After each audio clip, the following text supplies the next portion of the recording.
বিসমিল্লাহির রহমানির রহিম।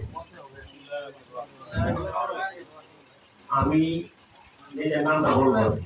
আমি বলেন, আমি মোহাম্মদ ইলিয়াস, পিতা আবুল হাশিম। যার নাম পিতার নাম।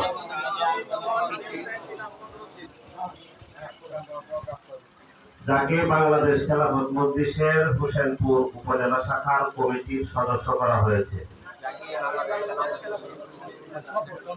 ওয়াদা করছি যে আমি আল্লাহ রাব্বুল আলামিন এবং রাসূলুল্লাহ সাল্লাল্লাহু আলাইহি ওয়াসাল্লামের আনুগত্য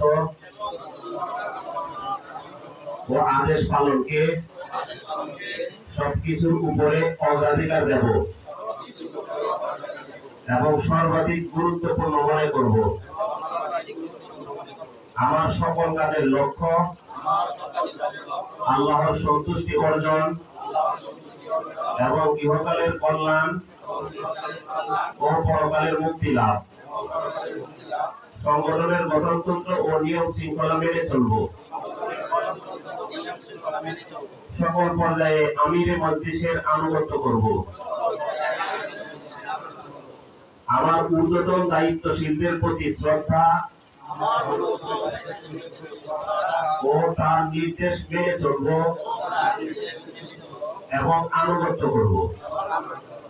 সংগঠন বিরোধী কোনো কর্মকাণ্ডে অংশগ্রহণ করব না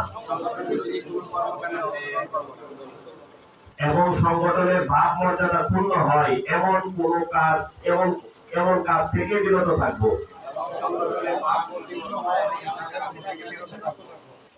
সংগঠনের সকল গোপনীয়তা রক্ষা করব। আল্লাহ তাআলা আমাকে ওয়াদা পালন করার তৌফিক দান করুন। আমিন।